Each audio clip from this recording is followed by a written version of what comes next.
afternoon. I'm Chrissy Roberts. Thank you for joining us for the Brooks Report today. A lot of folks are talking about all the changes that are going on. And as the election gets closer and closer, what does that mean for early voting, absentee voting, and voting at the polls? And Hardin County Clerk Glenda Alston was kind enough to join us today to tell us a little bit about what's going to happen. Thank you so much for coming on the show. Thank you for having me. Hey, so tell me, are there a lot of changes with the pandemic? What are we going to be looking for? Let's just start with what about folks who want absentee ballots? They don't want to be anywhere around the voting scene. What do we do for them? Well, they can request a application by mail, Okay. and they can get their ballot at home. If there are requirements on the application, they have to be over the age of 65, disabled, or they're going to be out of the county during the election period. But we do have curbside voting as well. If the voters drive up to the voting uh, location and they're not uh, comfortable coming into the polling place, Okay. if they can send someone in to along with their driver's license, and that way the election judges can look up their information to find out for sure what polling, what precinct they're in. And we are offering that, which we do offer that every election. But I feel like maybe more people will use that curbside this time. Has there been a lot of talk with the election judges about extra precautions they're taking for themselves?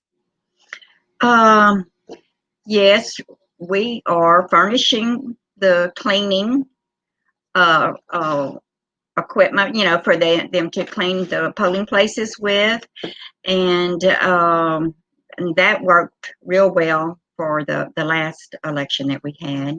So that's um, and they are wearing masks. Um, we recommend you to wear a mask coming into a polling place, but that's up to the individual. Sure. Well, it's So called the state mandate, I suppose. So it those is mandated in the county, yes, ma'am. but some people come in, and do not want to wear one. Well, we cannot make them. We cannot force them to wear a mask. Okay. That's So, good to know. but But for absentee balloting, if they're 65 years or older, if you're disabled, or if you're going to be out of town, you can go on your website or call your office and have a ballot sent to you. Yes? yes, yes. Okay. Now, what about early voting? How is that different this year? Well, we are having 4 different places branch early voting, Okay. and so we are, which we did have that in the primary as well. But we're having it in Kuntz at the courthouse, and we're having in Silsbee at the city hall, and in Lumberton at the city hall, and in Sour Lake at the community center. Okay. And it's been And extended this year by the the governor. Yes. governor, yes, yes, that was my Okay. next thing. Yes, and so we're having it, and usually early voting is 2 weeks, Hmm.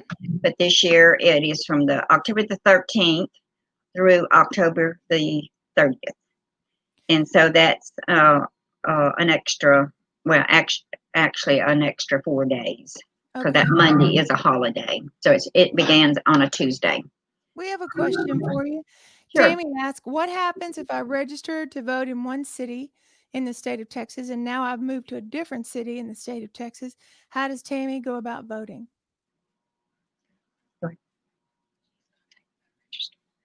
Yeah, she would need to register, call the voter registration, and talk with them about that to get re-registered Okay.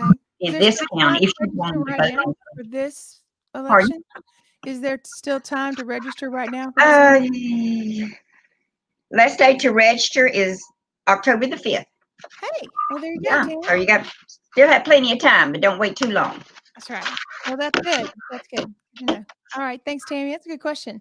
I was thinking either that or maybe she would have to ask for that absentee ballot, but really you should vote in the precinct where you live, if Yes, possible. Yes? yes, yes. Now, what about voting when we get to voting day? Z.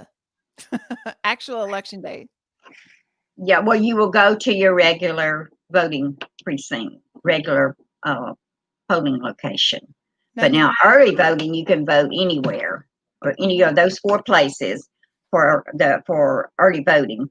You can, vote at any of the election places, polling places, but not on election day. You have to go to your regular one. now you've actually got a couple of extended hours that are going to go on for early voting, yes? Yes, that is going to be October the 22nd and October the 23rd. That's a Thursday and a Friday, and that will only be at the courthouse. And those hours are from 7 a.m. to 7 p.m. both days. That's a lot. There's even Yeah, segments on Saturday, yeah? we'll be here on a Saturday, uh, October the 24th and October the 25th on a Sunday, and those hours are 8 to 5. And of course, all of this will be on our website as well. Yeah, and Luann asked a question about what are the daily hours for early voting, but we'll go through, Leanne, after this is all over and put like all of the, I'm not gonna make her recite all the days and times, but I'll make sure and post it. So we'll have it up there. And then in a few days, it'll also be on your website, right, Miss Alston? Exactly, exactly. Okay, great. Okay, is there a place to see the dates on the ones? Like I said, William, we're going to post it on this website, and then it will be also on the Hardin County And webpage. You'll be able to and see it it. always goes into the newspaper the week before early voting begins and the week before election day. Okay. So it's in the newspaper, in the Hardin County News, the not Hardin County News, the Silsbee So, and Silsbee Bee and the Beaumont Enterprise, and okay. plus with y'all as well. All right. Yes, and we'll have it posted here on the Brooks Report, and you can Okay. see that, and we'll have it shortly after our interview's over today. What do Yes. you suggest for people who are going to early voting, besides, just the standard stay 6 feet away apart from one another? What other things can folks do to be helpful? Yeah. They can, like I say, bring their own mask. We do not, furnish the mask for the voters. If you want to bring your own pen, and not be touching someone else's pen that's handled that pen. Although we sanitize the pens after each voter, and but I would think we will maybe have some lines, so be kindly prepared to and be patient, because there are going to be a lot of people out voting early, and of course we are expecting a lot of people to vote by mail as well. So, but just be patient. If you may have to stand in line because everyone is working just as fast and safe as they can. Um, you want to talk about some of the different things that are going to be on the ballots for different parts of Hardin County? Sure. We will have all of the state offices, Mhm. and we will have a local election for Commissioner 3, and then we will have, hand me those right there. We will have a Lumberton ISD, Silsbee, City of Silsbee, a Koontz ISD, Hardin Jefferson ISD, West Hardin ISD, and Rose Hill Acres. I believe that's everything. I think there's six different entities that's going to be on the ballot this time. So it's probably going to be a large ballot. So there's a lot more to study this time. Pardon? There's a lot more to study this time. Yes, it is. Yes, it is. And there will be a sample ballots on the website too, as soon as we get the ballots. So we can't order those till all the entities get their information to us of who will be, running in their particular election. So, Okay. but, and we do get those ballots by mail out just as quick as possible. So right now we have what, 800, 600, 600. Of course, we had a bunch come in today too. So normally we'll probably, I'm sure we'll have over 1,000. So, and that's a lot for Hardin County. It is.